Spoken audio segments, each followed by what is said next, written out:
মানহীন মানহীন বলে চেঁচায় যে চলে, বলি আমি তারে মান বদলালেও মানসিকতা নাই। ধন্যবাদ মাননীয় সভাপতি। আমাদের আজকের বিতর্কের প্রস্তাবনা হলো মানহীনতা নয় বরং মানসিকতার কারণেই আজ স্বদেশী পণ্য অবহেলিত। অত্যন্ত যুক্তি এবং বাস্তব প্রেক্ষাপটের ভিত্তিতে আমি এবং আমার দলের পক্ষে অবস্থান করছি।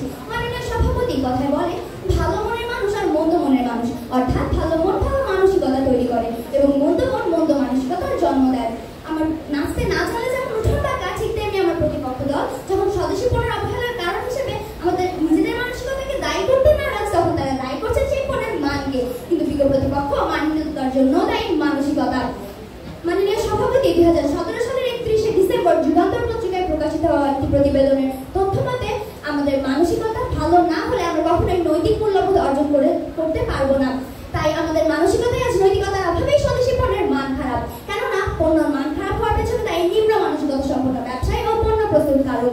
2023 সালের 22শে জুন প্রথম আলোয় প্রকাশিত হওয়া একটি প্রতিবেদনে উঠে এসেছে যে কোনো পণ্য মানহীন হওয়ার পেছনে 95% সময় দায়ী কোনো প্রস্তুতকারকের মানসিকতা।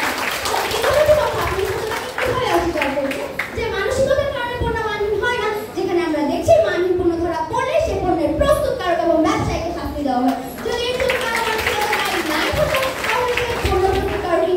শাস্তি না দিই বরং সেই মানহীন পণ্যটিকে শাস্তি দেওয়া হতো, তাই নয় কি? আশা করি আমার প্রশ্নের উত্তর দিয়ে যাবেন।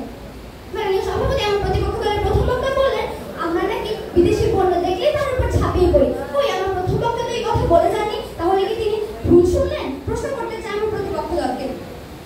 মাননীয় সভাপতি 200 থেকে 250 বছর পর্যন্ত আমরা ছিলাম ব্রিটিশ শাসনাধীন। তখন থেকে আমরা বিদেশি পণ্যের উপর নির্ভরশীল হতে শুরু করি, যেটা স্বাধীনতার এত বছর পরে আমাদের মাঝে রয়ে গেছে। তাই তো আমাদের দেশীয় পণ্যের মান অনেক ভালো হলেও আমরা পূর্বের মানসিকতার জন্য